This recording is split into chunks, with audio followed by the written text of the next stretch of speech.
All right, thanks very much. We might make a start if people up the back could take a seat. Thank you very much for joining this afternoon's session.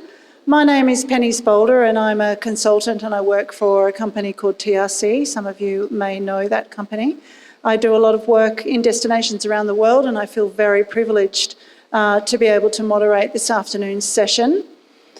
This afternoon's session, as you know, you've chosen wisely. It's a very interesting topic about small island destinations.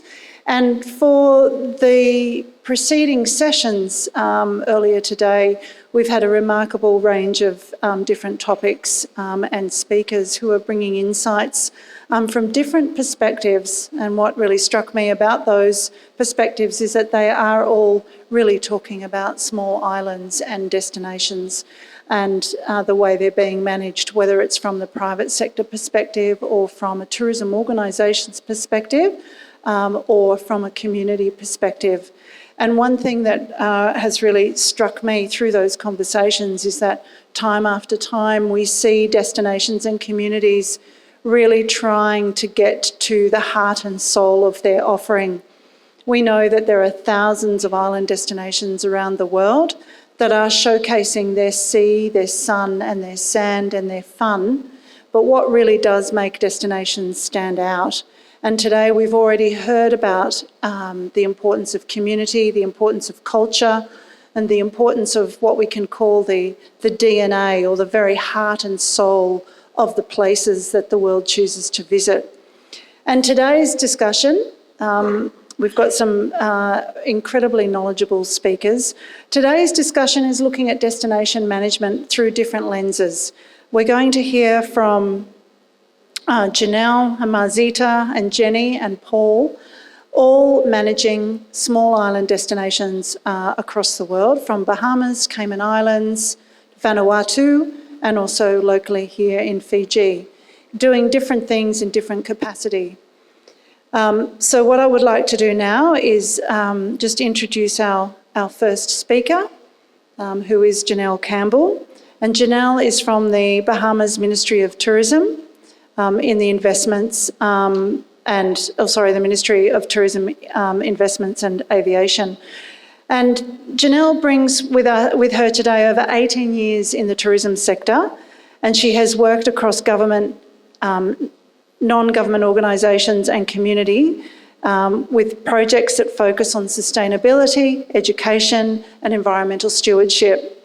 She began her career in the Ministry of Tourism's Ecotourism Department, gaining hands-on experience across the islands, and she's now a senior manager in the Ministry Sustainability Department, and she leads initiatives that connect government, non-government organisations and community in advancing sustainability, education, environmental responsibility and inclusive tourism.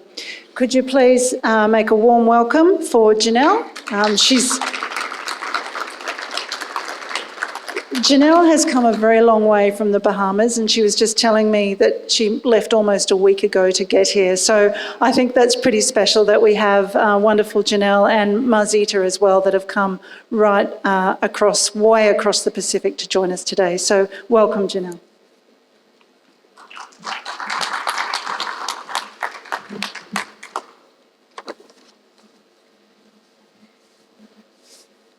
Good afternoon, everyone. On behalf of the Bahamas Ministry of Tourism, Investments and Aviation, and the Bahamas Destinations Stewardship Council Initiative, I bring you warm greetings from the islands of the Bahamas. And a heartfelt thanks to the Global Sustainable Tourism Council for the invitation to join this conversation.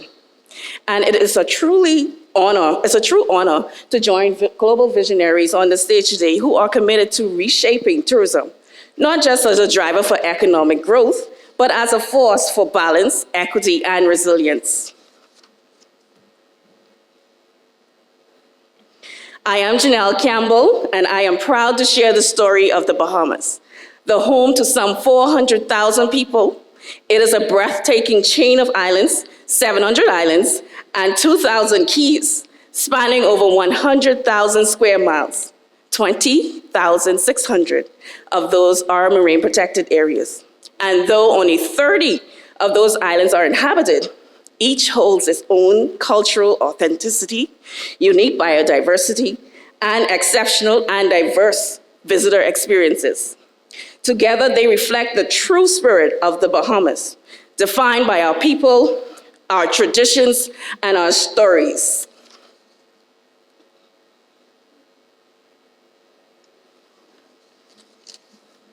So our journey towards small island destination began in 2021, following the pandemic and a shaking tourism industry.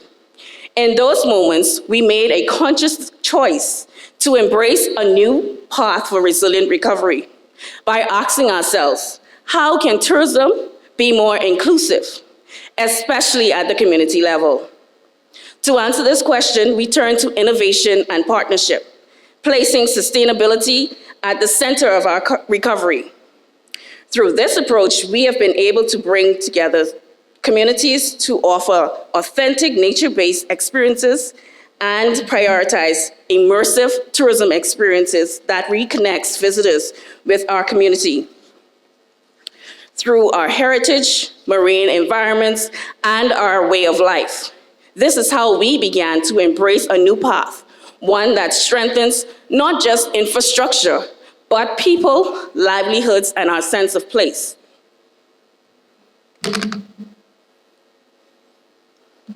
It was in this spirit that the Bahamas Destination Stewardship Council initiative was born. Through a meaningful partnership between the Bahamas Ministry of Tourism and the GSTC, using the GSTC criteria, now known as the GST standards, as our compass. But it is important to note that this was not a top-down policy. It was and still remains a movement built from the ground up with councils consisting of community leaders, NGOs, retirees, and government officials. Our progress has been made possible through GSTC mentorship. We are grateful to Kathleen Pittman, our initial mentor, and now Michelle Nyanke, for helping to shape a 6 to 8 month model focused on tailored coaching, imparting knowledge of the Sustainable Development Goals, and developing community projects in the blue and green economies using the GSTC standards. We are now expanding into areas like climate adaptation and marine protected area policy, grounding our councils in real-world sustainability planning.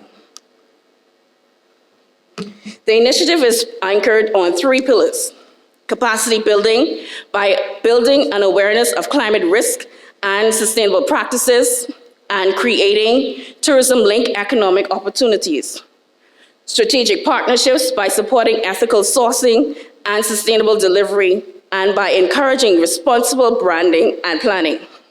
And destination management by protecting ecosystems and biodiversity, and by integrating heritage and culture into the visitor experience. This model is working, and we've already seen transformation across our islands.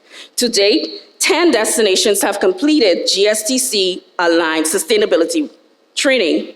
6 islands have formed NGOs that are community-led, volunteer-driven, and action-oriented, with their own individual branded logos, as seen on the slide.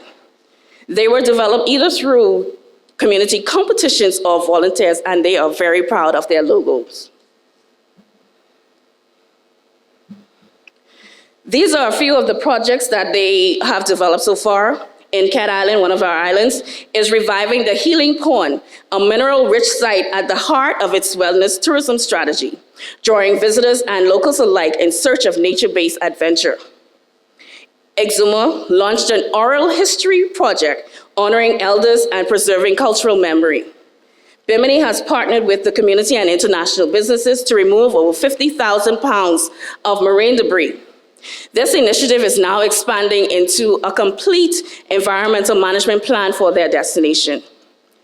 Andros and Inago are reconnecting communities through heritage signage projects. And Abaco, still recovering from Hurricane Dorian, a Category 5 hurricane that is the strongest one that hit any of our islands, is advancing sustainable waste management to turn recovery into long-term opportunities. And as the Secretariat, the Ministry of Tourism provides initial microgrants to jumpstart the Council's sustainability projects, such as those that are mentioned on the slide.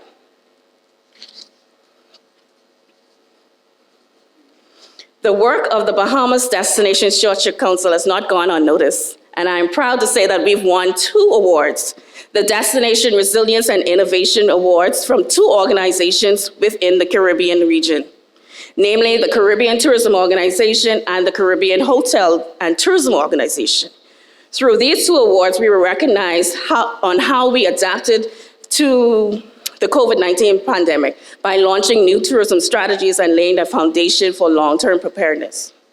Now, while we have gained recognition, real challenges still remains, from limited funding to managing volunteer fatigue, capacity building, the need for better alignment between local and national strategies. But we see these not as roadblocks, we see these as opportunities. Opportunities to think smarter, to deepen trust, and to build stronger bridges between communities and stakeholder partners. Looking ahead, our commitment to sustainable destination management, remains strong. We are focused on the model to expand to 16 of our major destinations, deepening mentorship and developing future sustainable tourism leaders, strengthening partnerships with donors, NGOs, and the academia sectors, and most importantly, centering community voices in national sustainable tourism planning. And in closing, at the heart of this movement is the emergence of new leaders, individuals who are stepping up, speaking up, and creating experiences rooted in pride and purpose. We can feel it in their community-led events. We can see it in the revival of places once overlooked, and we can hear it in their shared voices. That reminds us that sustainable tourism must be created by the people and for the people. This spirit is echoed in the Bahamian national motto, which calls us to move forward, upward, onward together. So today, I invite all of us across borders, sectors, and island shores to move forward, upward, onward together as destination stewards for small island development. Because when we invest in people, when we trust communities to lead, when we honor heritage and place, tourism becomes more than an industry, it becomes a movement. One that uplifts, one that transforms. Thank you for listening, and thank you for walking on this journey with us.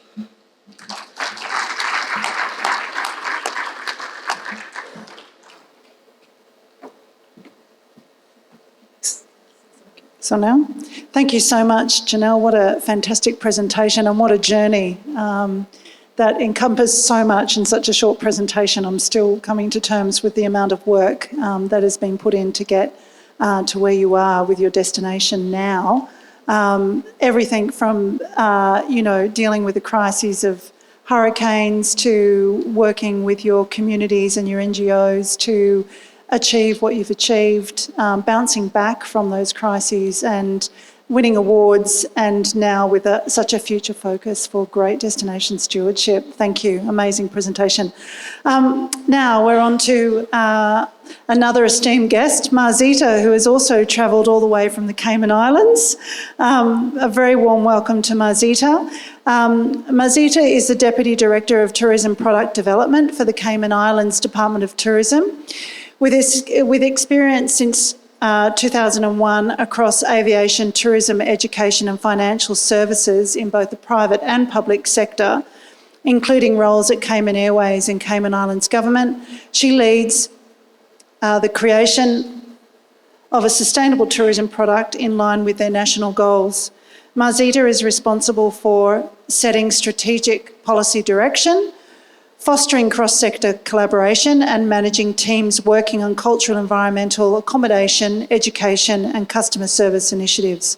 She holds a Master of Science in Marketing Management from the University of Surrey and other degrees, particularly in Finance and Marketing from Florida International University, and is also a project management professional.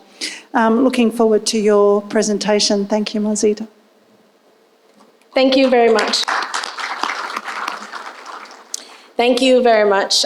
First of all, huge thank you to GSTC for inviting the Cayman Islands to be a part of this opportunity. On behalf of Director Rosa Harris, my colleagues at the Department of Tourism, it is truly a pleasure for us to be here. And to Tourism Fiji, Thank you so much for opening your arms and welcoming us into your beautiful island home, Vinaka.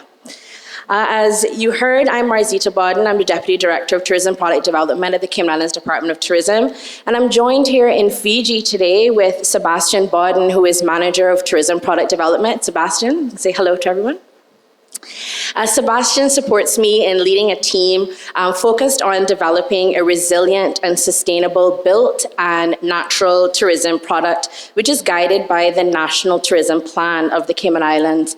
So our work spans tourism policy, cross-sector collaboration, delivering education and training initiatives, and accommodations and licensing inspection regime. So you heard I've been in tourism for a long time, 24 years now, and sort of weaved in and out, been in aviation, private sector, financial services, and beyond, but it's truly a privilege to be back where I truly feel at home in tourism. So for those of you who may have not heard about the Cayman Islands before today, I'd like to start by giving you some geographical context. The Cayman Islands is a 3-island archipelago located just south of Florida in the United States of America and northwest of Jamaica, right up in the northwest of the Caribbean. We have 86,000 people that live there, and over 145 nationalities call the Cayman Islands home. Our islands consist of Grand Cayman, which exactly what you think, it's the largest one, Cayman Brac, and then we have Little Cayman, our tiniest little gem. And so today I'm going to focus on 2 case studies on Grand Cayman in particular, which highlight tourism beyond the beach.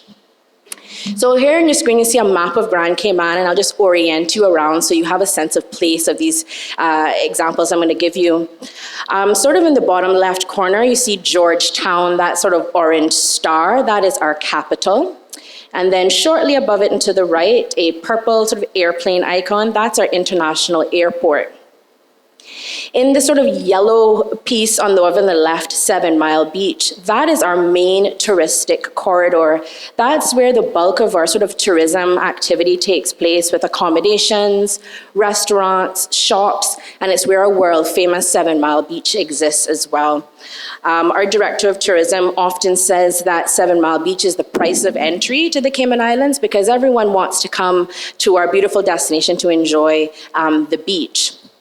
The case studies that I'm going to speak about are in areas that you'll see are beyond the beach. So at the top of the screen, where you see the green magnifying glass, that's case study number 1. And it's all about creating an ecotourism hub in the Barkers National Park area, where there's accommodations and activities that focus on nature and adventure travel. At the sort of south of the map, in the blue magnifying glass, that'll be where the second case study features on. It's all about enhancing an existing national tourism site with a restaurant that features farm-to-table cuisine and sort of marrying the two of them. Underpinning everything we do at the department is the National Tourism Plan, and it's a defining roadmap that helps us enhance the competitiveness of the Cayman Islands tourism industry, ensuring the sustainability of the island's cultural and natural assets. And there are 6 goals outlined in the plan, but I'll share 3 of them with you, and hopefully as we go through the case studies, you'll see how these really support the plan. 1 is to protect, manage, and enhance as appropriate cultural and natural resources, deliver outstanding visitor experiences, and build strong partnerships to sustainably manage, market, and diversify tourism assets. So first, Barkers National Park, which has truly become an area of attraction beyond itself, and a real contrast to the development of 7 Mile Beach. People are most familiar with that. It's on all the lists, top beach, most visited attraction, etc. But we have these coastal areas beyond the beach that are also worth visiting. As you saw before, Barkers National Park is located in the northwest of Grand Cayman. It's virgin territory. It's lined with those mangroves, groves of trees, and it has miles of rugged, wild, beautiful coast. So this area has become known for ecotourism, from cycling tours, kayak mangrove tours, and kite surfing, and it's truly a place to explore. And back in 2024, a small luxury resort called Vida Cayman Islands opened up near Barker's National Park, creating a hub for these activities to take place. What's really important to share here is that while for a long time, historically, Caymanians had been enjoying Barker's National Park in unique ways, there was not any accommodation or sort of significant tourism activity in that realm taking place in Barker's National Park. When the owners saw an opportunity as a result of having an operator business in the area, they immediately contacted the Department of Tourism with questions. Do we think it's viable? Do our data support this initiative? How can we help them get from idea to reality? The Cayman Islands has a very robust accommodation inspection licensing regime, and they wanted to make sure that as they move through the process, they'd be successful in delivering this product in this area of the island, but also that we would help them be a partner in delivering it and being successful from day one. And so we offered guidance to the owners from the very beginning. And now that it's been opened, DOT continues to support them with marketing initiatives, including hosting travel journalists, influencers, and ultimately it's really an opportunity to highlight Barker's National Park as this sort of ecotourism hub that appeals to visitors who want to experience nature, adventure, and wellness, all things that you can enjoy, sure, at 7 Mile Beach, but this is a brand new, a different way beyond the beach. And it helps to ease some of the saturation that's being experienced in that area as well. So how can you do it? In your destination, identify an area that has or could have some commonalities, and a bonus is if sustainability is already being practiced by operators or naturally by what's taking place there. When you're cultivating relationships, they have to be based on trust. I think earlier somebody said a quote that I wrote it down and it was amazing. It was like, change moves at the speed of trust. How awesome is that? When you are asked for guidance, offer it, be helpful. We are advancing our destinations together, but ultimately stay focused on your goals and let them be the driving force for your actions. Case study number 2 is Pedro St. James. It's a multi-sensory cultural experience. Pedro St. James is the oldest surviving stone structure in the Cayman Islands and is known as the birthplace of democracy for our island. So it is incredibly special to our Caymanian people. Pedro St. James is this historic site, and it has its own immersive elements. During the tour, there is a cinematic movie that visitors watch to experience the story of Pedro St. James, watching democracy being born again, being reenacted. And as you tour the grounds, you get to see artifacts that share the different lives that Pedro St. James has taken on, everything from sort of a community social space to a prison to the first sort of parliament where we met. So many great stories there, but on the exterior of the grounds, you also get to see up front and in person a traditional Caymanian kitchen called a caboose, an outdoor kitchen separate and apart from the larger structure. And what's beautiful is we had an opportunity to highlight this history of food here at Pedro St. James by giving visitors an opportunity to experience food at the site as well. There is now a restaurant on site called Thatch and Barrel, and this focuses on local ingredients and flavors, adding a sort of contemporary element to give visitors a new way to experience the island's history. It preserves our food and cultural heritage and gives guests an opportunity to get sort of up close and personal with our food history and culture. And again, similarly, DOT continues to support this partnership with this National Historic Site with marketing initiatives. How can you do it? Well, enhance what already exists. Like I said, Pedro St. James had been there for a very long time as a celebrated, storied, and visited National Historic Site. But we gave visitors an opportunity to experience what they want, what they're looking for. We see trends where people want immersive experiences. They want to get close to the culture and the people, and they can do that. Find a unique way to showcase your cuisine, because it is truly a big reason why people travel, and it's an accessible way to learn about culture and heritage as well. And this is an opportunity to build partnerships between people that didn't exist before and support them in new business endeavors as well. So hopefully across those two case studies, you've seen the ways that you can enhance areas beyond a beach and a destination, the importance of your destination management organization extending a hand to support businesses, support operators, but also as operators, the importance of you reaching out, coming forward to say, hi, how can you help me make this a successful endeavor in my destination?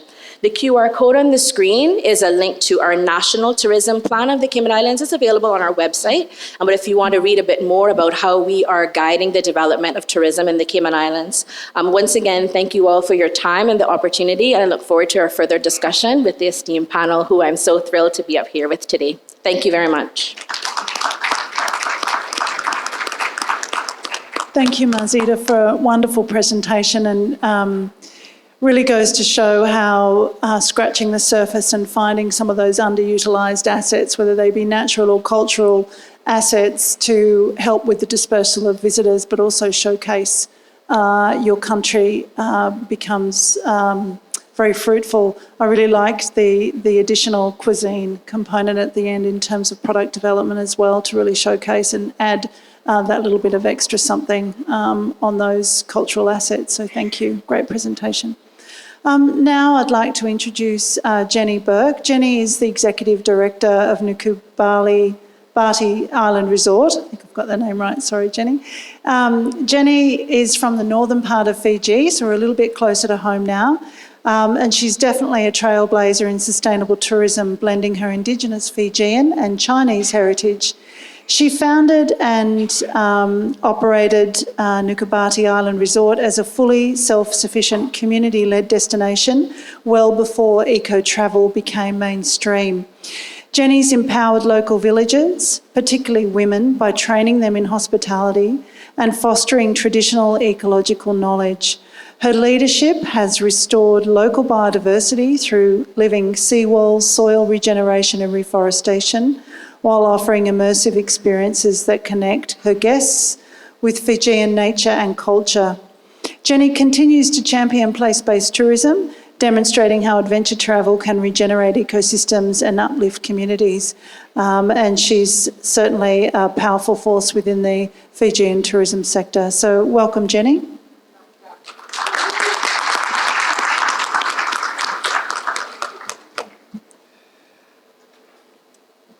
Bula Vinaka and warm greetings, everybody.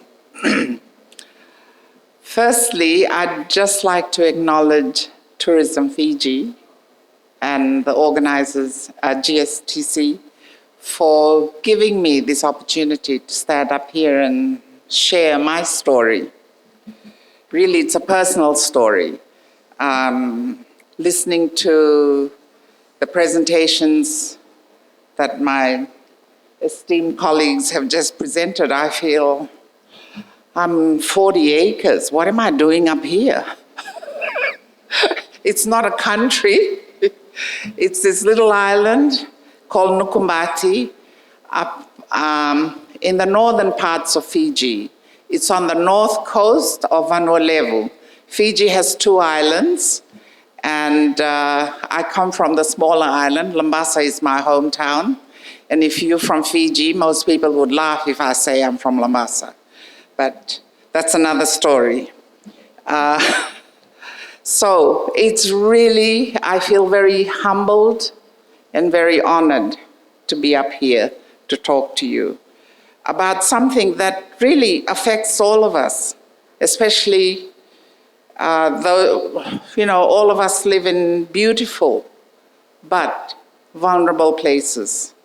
Our islands, our coasts, our coastal areas, it's a real thing.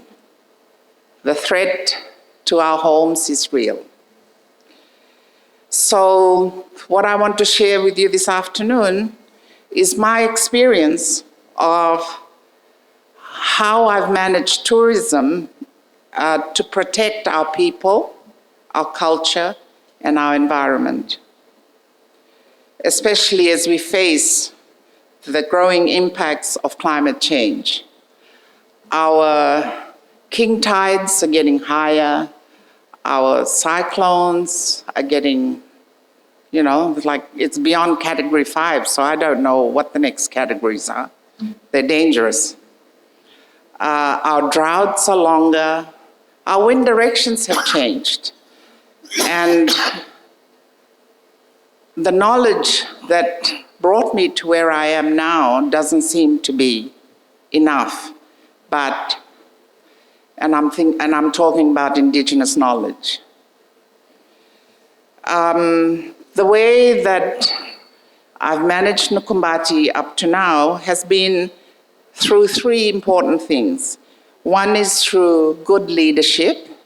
And when I say good leadership, it means working together with my community for the same goals. They need to survive as much as I do. We need to build resilience as much as I needed to survive on a 40-acre island.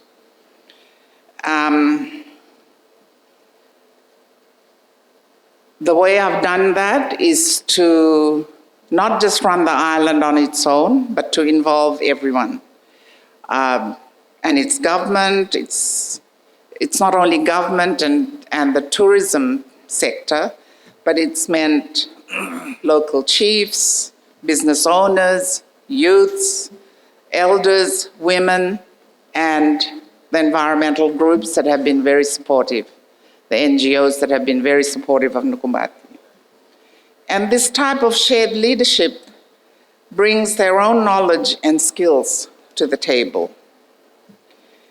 And I'm finding that in many places, traditional leaders and community structures that have existed for generations, we're losing the respect for these.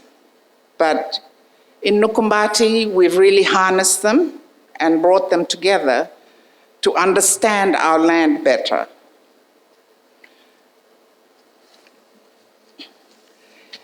And the second part is about being involved in the community.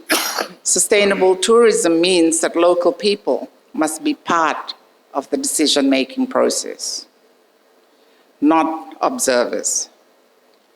It's our home, it's our culture, and we should help decide how tourism is done.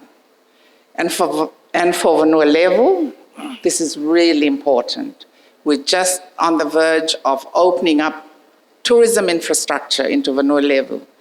And I appeal to the people that understand this, that tourism has to be done with involvement, especially decision-making, to involve local people. And also our local culture, language, and traditional knowledge should be part of what tourists come to see and learn about. When communities are involved and benefit directly, tourism becomes something that fits everyone, not just the few. And the third part that has been an integral part of the development of Nukumbati is protecting our future, resilience. Yes, climate change is real and it's already affecting us. But planning for climate change is not just about protecting tourism. It's about protecting our homes, our children, and our future. And now I will, I didn't change. What am I supposed to press? Okay, sorry, I'm not very tech. I want to use the case of Nukumbati to talk about small island management, or as I was told just before I walked up on stage, I had to say big ocean states. So it's about being a boss.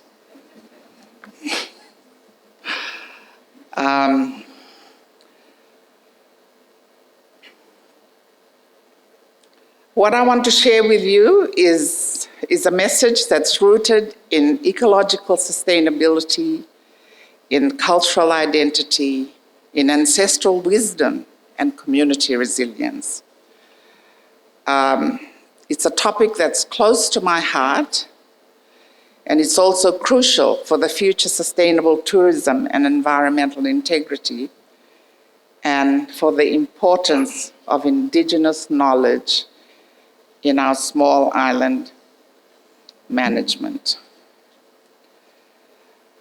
Nukumbati is not just a destination, it's a living, breathing example of how Indigenous knowledge systems can serve as a powerful tool for managing land, ocean, and community in harmony. It's a living example of how traditional practices can powerfully shape modern sustainability outcomes. So let's think about sustainability. Is it just a checklist? Or is it a deeply integrated worldview of how we should live? So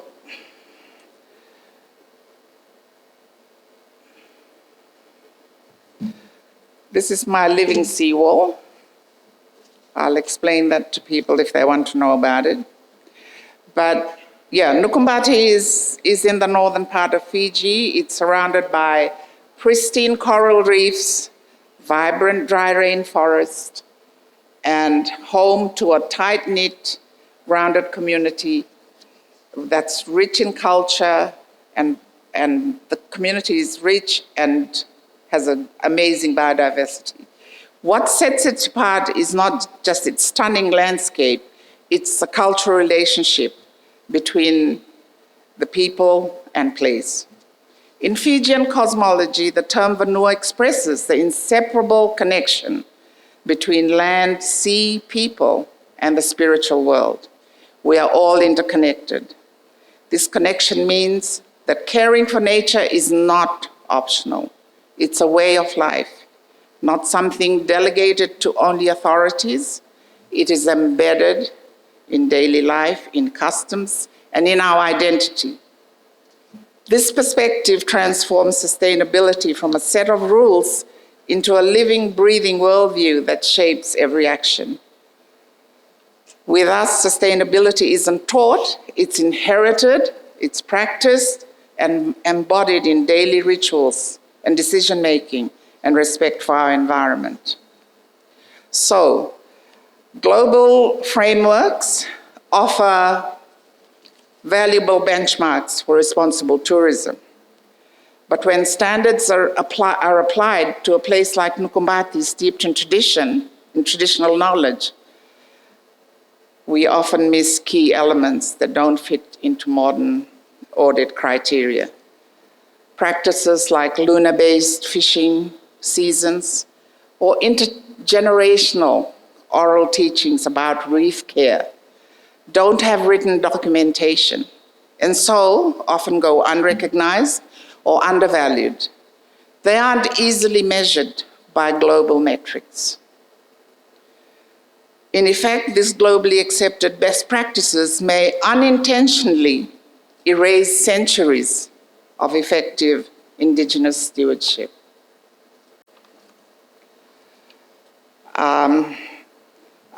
I've looked at a few key challenges to the criteria applying to Nukumbati. Traditional methods don't always leave a paper trail. There's cultural misunderstanding because auditors have to come from somewhere outside our culture. You have to come and live with us for 10 years to understand how we do things. I don't know how I could afford that kind of auditing. It's strain on our resources. Certification demands time, money, paperwork, too much pressure on somebody small like me. And there's a fear of loss of cultural authenticity. Fitting local ways into categories can water down what makes us special. Global standards often want everyone to fit into the same boxes. But as in Fiji, you just have to go 3 miles, we speak another dialect. We plant cassava in a different way. And sometimes the top-down decision-making has no relation to collaboration, storytelling, elders' wisdom. Many indigenous communities make decisions together, with elders and leaders using wisdom passed through generations. This can push aside having top-down decision-making can push aside traditional leadership. They're not anyway, I won't say that. Why Indigenous stewardship matters. Indigenous knowledge is not just symbolic. To me, it is science, it is management, it is resilience. So for us, everything from when to harvest, how to protect marine life, is influenced by seasonal patterns and ancestral observations and the Fijian calendar. Elders serve as environmental monitors. The community acts as ecosystem managers. No one needs a title because stewardship is everyone's role. I like to think this is a holistic model. It treats people, plants, animals, and water as an interconnected whole, not as isolated parts. This is sustainability that's effective. So how do we move forward? The solution isn't to reject global standards, but to redefine how they're applied. We must build a bridge between global metrics and indigenous wisdom. And this starts by asking the right questions, listening deeply, and shifting power. Only then can we achieve sustainability that is not just effective, but inclusive, respectful, and truly regenerative. So sustainability for us didn't begin with climate reports or policy frameworks. It was about survival. Indigenous communities have practiced environmental balance for generations without needing validation from anywhere. What we need is not teaching, but acknowledgement, not supervision, but partnership. We're not just a tropical island. We're a living lesson in how tradition and innovation can walk side by side, building a tourism model that honors both land and lineage. Yes, so let's design a tourism future where cultural integrity is a core measure of sustainability. Thank you very much for your time.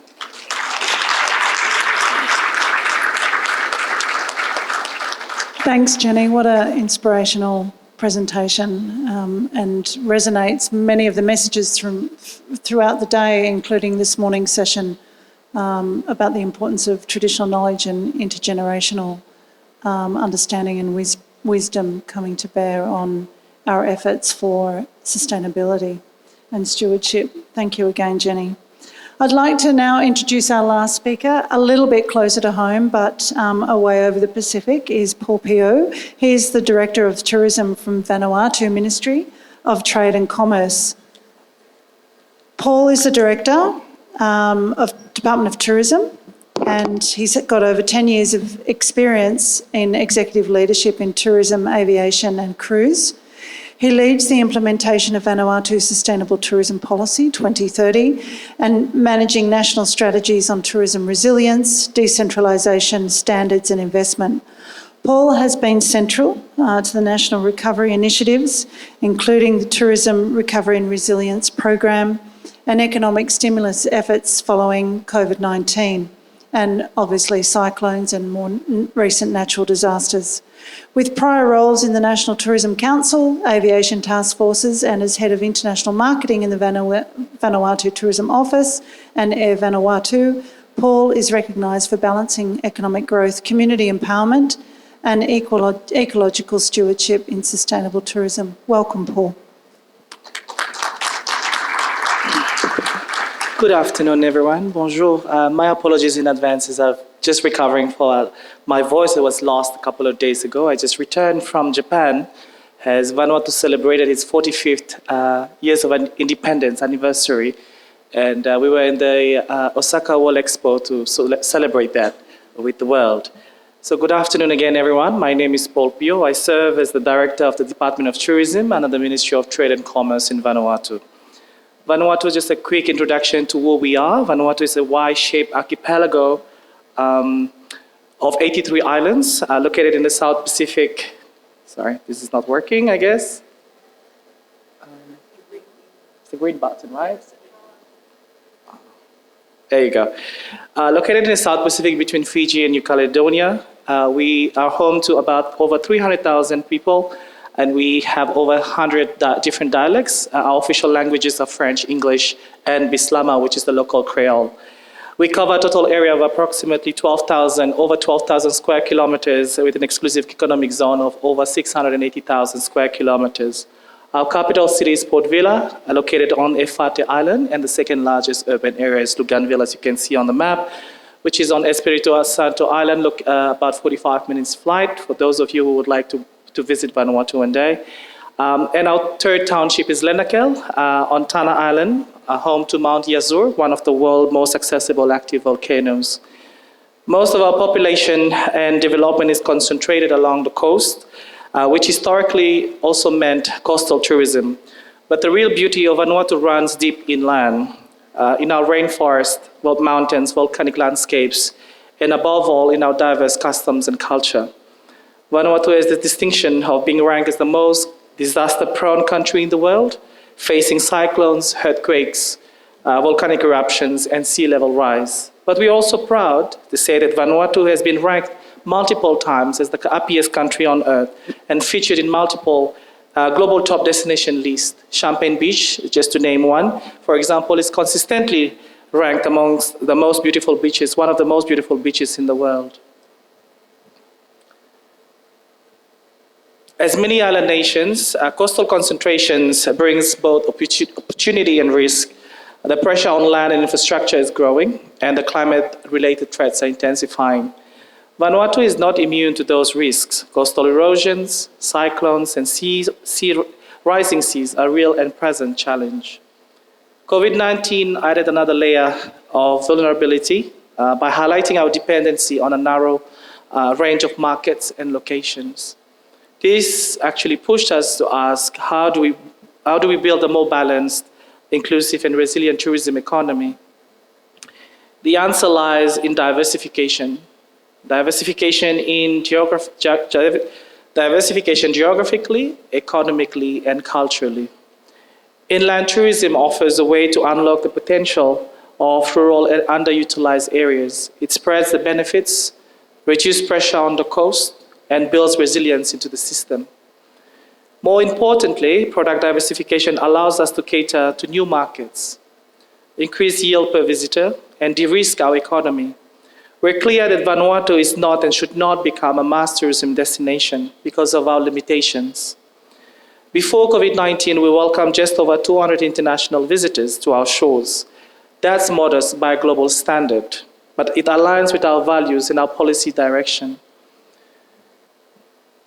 In 2024 and 2025, we launched a sustainable tourism management plan across all the 6 provinces of Vanuatu. These plans prioritize certain areas including agritourism and ecotourism, cultural storytelling, and trekking and nature-based experiences. We're also working very closely with the local provincial governments to integrate tourism zoning into their physical planning, helping manage sustainable growth inland. Our approach is community first. We're empowering area tourism association, for instance, in Tana Island or Malekula or Santo or Gawa, to lead local tourism development. These associations bring together chiefs, landowners, women, and youth. We provide trainings, grants, and assist with infrastructure development to help them create, manage, and promote authentic experiences that align with their own values and traditions. On different cases, we also guided by 2 major frameworks, the Vanuatu Sustainable Tourism Strategy 2020 and 2025, which emerged post-COVID to help us rebuild stronger and more quickly, equitably. And also the Vanuatu Sustainable Tourism Policy 2030, which commits us to a low-impact, high-value tourism focused on communities, people, climate resilience, and cultural integrity. And I see one of my long-time colleagues here, Mr. Jeff Hyde, who is sitting at the back, is one of our lead consultant, has been promoting our sustainable tourism growth in Vanuatu, and I'm happy that he's also present in the room to support us. Thank you, Jeff, for your presence. As part of our climate leadership, the Department of Tourism is actively collaborating with the Ministry of Climate Change to integrate a climate resilience and risk mitigation framework into our tourism policies and strategies. Tourism is officially included in our National Adaptation Plan as a whole-of-government roadmap for transitioning into a more climate-resilient Vanuatu. Last week, our Minister of Climate Change, Ralph Regenvanu, and our Prime Minister were in Europe following a historic breakthrough. Vanuatu has succeeded at the International Court of Justice, ICJ, securing an advisory opinion on climate justice. A major achievement not only for Vanuatu, but also for other small island states like ours. It reinforces our belief that tourism must be part of the solution and not part of the problem. Yes. We now have over 700 registered tourism businesses in Vanuatu, and about 90% of all of them are Vanuatu-owned businesses. Our approach is very structured. We make tourism products ready, then we turn into product market ready before they are finally packaged and promoted. Agritourism is a strong area with over 180 operators offering farm-based tourism experiences. We're also developing niche markets such as wellness retreats, bird watching, cultural immersion, small-scale adventure and bush trekking. In addition, we supported over 100 small, medium enterprises with training, access to finance, and destination marketing tools. Thank you very much to the CEO, Chris Cocker, here with the support from the South Pacific Tourism Organization, who's been pioneering and supporting us in our training for marketing. While domestic ownership dominates in terms of numbers, we also acknowledge that foreign direct investment contributes significantly in terms of capital and infrastructure, especially in accommodation to our operations and larger assets. Lastly, cruise tourism remains also one of our critical components of our diversified strategy, especially for spreading tourism benefits across to the outer islands. We manage this among 3 different segments: the larger cruise ships, which accommodate between 1,000 to 5,000 passengers, typically visiting main ports like Port Vila and Mystery Island, 2 of the most popular cruise ports in Vanuatu. Then we have the cruise expeditions with smaller vessels carrying about 200 to 500 passengers. They often target more remote cultural and nature-based sites. And lastly, the yacht tourism. In 2023, Vanuatu welcomed over 396 yachts across the archipelago, connecting to small community and lesser-known islands. Each of these segments brings different value and impacts, and we are actively working to balance volume with sustainability. In closing, Vanuatu is not chasing numbers. We are working toward a tourism model that is community-led, climate-conscious, and culturally rooted. We are proud of our happiness and our resilience and our global leadership on climate justice. But we also know that the road ahead requires careful planning, strong partnerships, and bold decisions. To all our fellow island destinations, we share the same challenges, but we also share the same opportunities. Let's continue to learn from one another and shape a more balanced future for tourism, the one that protects our islands, empowers our people, and inspires the world. Thank you, Tomas.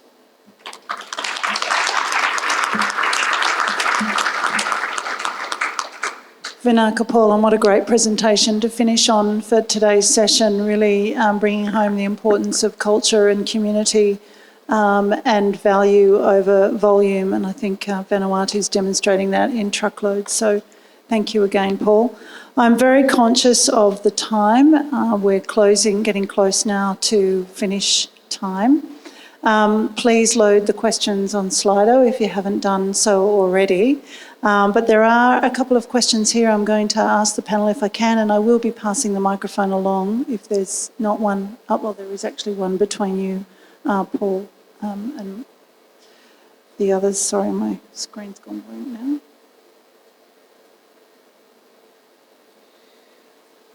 So Jenny, this one is for you. Thank you for your amazing and touching story. The question is, what's your number one tip when it comes to communities being decision makers? Thanks, Jen. Thank you, Jacko. In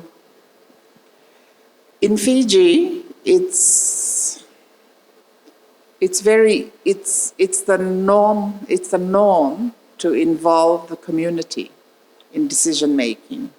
So for me, being that I was born and brought up in this area, it was just a natural extension of how I saw the future, in that, yes, I was building a resort for myself, but I involved most of the community in a lot of the decisions. I involved them in building the hotel itself, in the clearing of the land. And when you start the basis of your work involving the community, you very soon work out who you need to talk with, who you need to work with. I guess my number one tip would be to be open, to be inclusive, that we don't view the world as mine and theirs. When you've been brought up communally, it's something that's ingrained in us. It's part of that indigenous knowledge I'm talking about. It's in your DNA. It's a natural thing. Did I answer that question? Yeah. Thanks, Jenny. The next question I think we have is from Gina, and it's actually one for you, Mazita. Did your initiatives lead to actual dispersal, that is, visitors choosing the inland activities over 7 Mile Beach, or did they attract a new type of visitor? Thank you for the question. So the good news is both happened. As I mentioned, in the case of Barker's National Park, there were operators in that area offering activities, but there was not a place of accommodation for guests to stay. And because those activities were taking place, in some cases, quite a distance from our main accommodations area, there was a certain level of visitation that showed that there was opportunity. And with the entry of Vida as an accommodation space, and they themselves offer wellness and other sorts of activities there, but having them as a hub, Vida has seen incredible success in the area, and with guests spending the vast majority of their time in that sort of ecotourism area of West Bay, when they wouldn't have been in that area before, simply because accommodation options weren't there.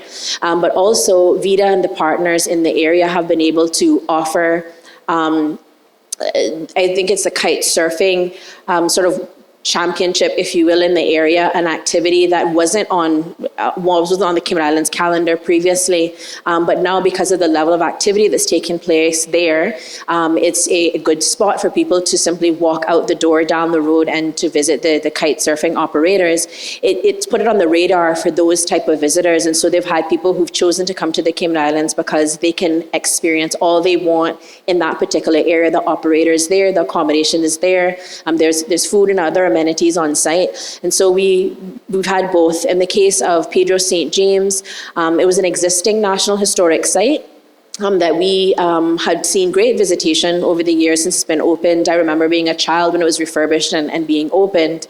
But with the entry of Thatch and Barrel, we've seen lots more visitation to Pedro St. James, not just from visitors, but also residents. I think many of us will see, if you go on the Pedro St. James or Thatch and Barrel Instagram page, you will see weddings, corporate events, special events, activities. But also now visitors can choose, instead of, for example, visiting Pedro St. James in the morning, they'll now consider visiting in the afternoon for a late evening tour and then enjoying a sunset dinner at Thatch and Barrel. So in addition to dispersing the guests, it's also shifted the way that they experience the destination, which is something really special for us. Yeah. All right, the next question is one for probably three of our panellists, but it's a very difficult question. As small island states, what are the trade-offs between cruise and long stay visitors in terms of sustainable destination management? Which is more beneficial? Paul, would you like to have a go at answering that one? Thank you. That's a very good question, actually. For us in Vanuatu, and I believe for most small island states, we are faced with seasonality in tourism. So I think there's a space for everyone. We value cruise tourism. That's why I highlighted the different segments of the cruise tourism strategy that we have. But also we're very grateful for air visitors, which usually they stay longer and they spend more money. For those that come on larger cruise ship, they only spend about a day, and their spend is quite limited because of the duration of their time in Vanuatu. So we are diversifying into more of the cruise expeditions where they can target more of the remote islands, dispersal of wealth as well. But at the same time, diversify the level of experience they can get. Whether you're going from the north or the south of the country, you get a different experience. And with the yachties, they come from the longer stays, and they are not just about cultural experiences, but they go and visit the schools. They support communities in refurbishing some of their facilities, etc. So there is a space for everyone, I believe. For smaller island states, we have to capitalize on the different level of tourism segments that we have, and that we can take them to our advantage, I would say. Thank you. Janel, would you like to have a... Yes, for the Bahamas, we are small island states as well. But I believe, as Paul said, there's this place for everything, cruise tourism as well as long visitor stays. For us, we have many different islands. Of course, our capital, Nassau, it receives the most of our cruise stay, but then we have other islands, we call them the family islands, where they're more boutique. They can accommodate more sustainable travel, and they can accommodate longer stays. So there is a place for each of the different types of tourism. Both of them bring some benefit, but we have a destination that can accommodate both of those types of tourism. Now, I'm very conscious of the time. Am I getting the thumbs up or thumbs down for more questions? Is it 5:15? Yeah, okay, a few more. That's good, because it's a very interesting conversation. This is a really interesting one. Jenny, I'm not sure whether you've given any thought to this, but how can the GSTC standards adapt to include undocumented evidence, such as Indigenous knowledge that you spoke of earlier? What current practices exist during the auditing processes? Maybe the first part of that question you might be able to have a think about, or indeed any of our other panellists want to have a go at that? We take that one on notice, give it some thought. Perhaps that's one for GSTC to have a bit of a think about as well.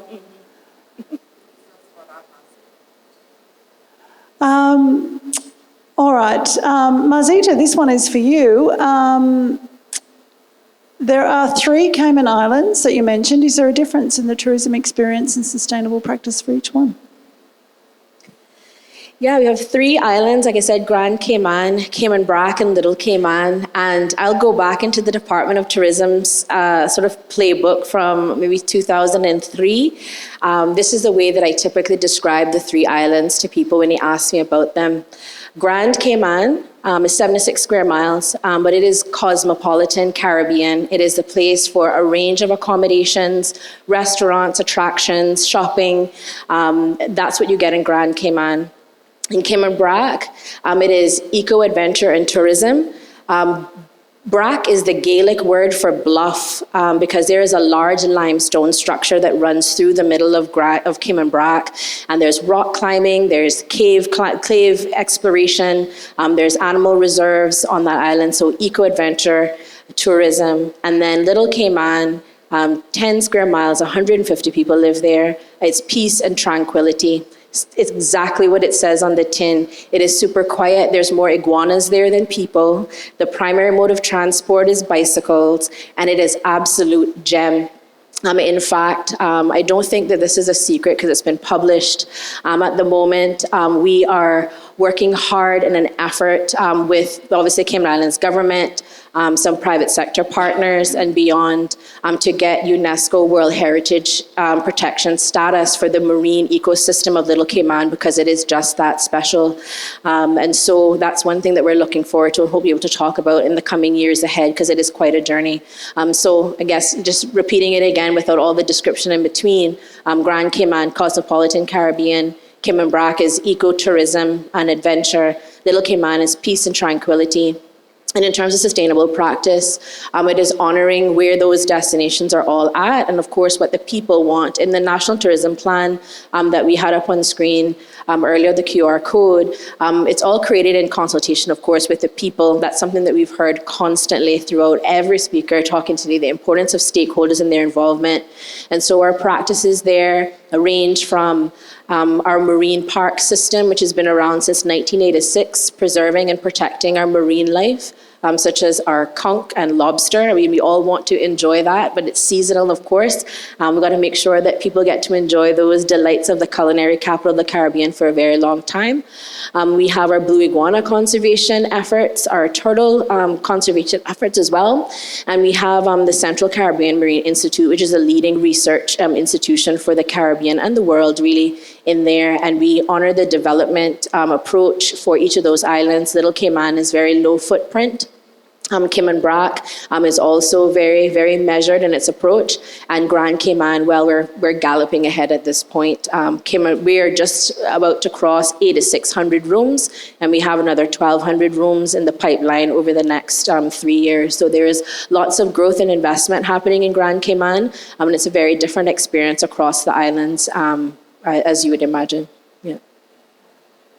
Thanks very much, Mazida. And I know Jenny would like to respond to that question earlier. But before we come to you, Jenny, there's a question here about product support, product development support. And I'd like to put it to Mazida, Janel, or Paul, or all three of you. How do you go about providing that product development support for your businesses? Do you offer financial incentives? Do you offer coaching or training? Perhaps give us some examples of how that is offered to ensure they're actually delivering on your brand. Sure, thanks a lot for the question. As I mentioned earlier, in the case of Vida Cayman, for example, they came into us with the understanding that we have a very robust accommodation and licensing inspections regime, and they wanted to know how they could apply and move through that process successfully. So we sort of gave them coaching, if you will, in that regard. With regard to financing, our Ministry of Tourism and Trade Development, they have a program called, we call it VEG internally. It's the Visitor Experience Development Grant Program. And it's an opportunity for Caymanian entrepreneurs to apply for a grant to start a new business in an area of need and opportunity within the destination. So it cannot be, for example, water sports serving 7 Mile Beach. It has to be a unique new experience in a sort of underserved area. And those grants are up to I guess it's CA $50,000, which is US $60,000 grant to get that seed money started. And then there is coaching and collaboration with the Center for Small Business Development to make sure that those businesses are successful. So in those two ways, helping people navigate our framework, coaching them, providing support, and also providing actual financing and business mentorship to deliver new experiences for the destination, are just some of the ways that we provide product development support. And for us in the Bahamas, when we are developing these councils, we, the Ministry of Tourism, Investments and Aviation, we take on that cost for the sustainability training for our destinations. We take on the entire financial cost for the sustainability training. We also assist with the coaching, because a lot of it is mentorship. A lot of these community leaders, they have the ideas, but they just need mentorship in sustainability. So we also take on that cost, the GSTC mentorship cost. And once they have sorted out their projects, we also give a micro grant for the initial projects. And in terms of non-in-kind support, we serve as the secretariat for each one of the councils that we have. So whatever needs that they have, if they need to connect with a government agency, if they need to connect with an international donor, we are there to assist. For one of our councils, we have an international donor who was interested in waste management.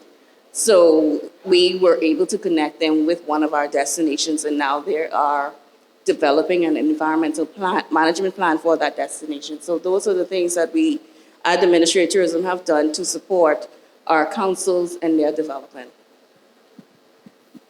For Vanuatu, indeed we do provide financial support and also in-kind support. So for financial support, we have a range of different products that are available. The government has also put in place a low-interest banking facility with some of the commercial banks in Vanuatu for businesses to apply for. In terms of the financial support we provide, we have the Tourism Business Recovery Program, which we provide small grants to SMEs mainly, especially in terms of recovery and response after some of the natural disasters that we have faced. In terms of in-kind support, we also provide support with financial literacy trainings, especially for all our remote islands who have difficulties with maintaining their books. We also provide support for first aid training under our Tourism Standard Program, as well as our hospitality refresher course. So we work with a wide range of training providers, such as the Vanuatu Skills Partnership, which is an Australian-based training program. We also have other organizations and institutions like the Vanuatu Chamber of Commerce, as well as the Department of Industry. Most of our clients are clients of other agencies of the government as well, so we're trying to see areas where we can leverage from each other and try not to duplicate our government efforts. Thank you. Thank you very much for that comprehensive response from the three panellists. And now I think it's appropriate to finish on the last but curly question that Jenny had some time to have a bit of a think about. How can Indigenous knowledge support and inform global standards for sustainability, and how are those practices and knowledge and information, how can they be embedded moving forward? Jenny? Before I answer that, I'd also like to put in my 2 cent bit on the product development, which was Nukumbati Island. As a private entrepreneur, you are the support, you're the bank. But what I looked for, because I was running an upmarket luxury resort in Fiji, because that's a market that I could appeal to, given where I was located. I could have opened a backpacker resort, but when I looked at the market segment in Fiji, I knew that that's the market I had to go for. So to give my product visibility, I joined international associations. So back in 1993, I was a member of Small Luxury Hotel. So in terms of marketing and in terms of standards, that set the benchmark. And because you join an organization like that, they provide training, they provide peer-to-peer support. So it's not just the branding, it was also all these other advantages that came with it. Because within Fiji, because I was in private business, I had to take care of all of that. There's no help from government or any organization. I'm a private investor, that's what I had to do. And it worked. So, and now to the question about standards. I've been sitting here thinking about it, and how about we allow communities to define success in their own terms? You know, that we work with global benchmark, and that's what we bring to the table. Can we also validate oral history and traditional protocols as legitimate knowledge? Maybe we could create a hybrid system that recognizes both. I'm just asking these questions. I don't know how to. Don't think there's a fixed answer to that, but it's fascinating and very interesting topic to discuss, because there's a lot of there's a lot of conversation going on about that, particularly at a community-based level, that the feedback has been, and certainly the work that I do, is that the standards actually don't reflect the needs of community. Yeah, or maybe designing certification that recognizes oral history and oral tradition. Thank you, Jenny. Thank you for giving me the last say. Thank you, and thank you to all our presenters this afternoon for a wonderful session. Could you please give them all a round of applause? I'd like to particularly acknowledge Janel and Marzita for travelling such a long way to get here. It feels like they must have travelled a week to arrive here. So, but what a great story to tell, and thank you for sharing your insights. I've been asked to pass on to you that there will be some shuttle buses leaving from reception area. If you want to make your way back to your accommodation, those buses will hopefully be visible for you to hop on when you're ready to leave. And also, we didn't get to the end of all of the questions. Our apologies for that, but please direct them to each of the speakers personally when you get a chance to chat with them either tonight over dinner or tomorrow during the networking sessions. So thank you for finishing off the day with such a wonderful session and being active participants, and have a good evening. Thank you. Banaka.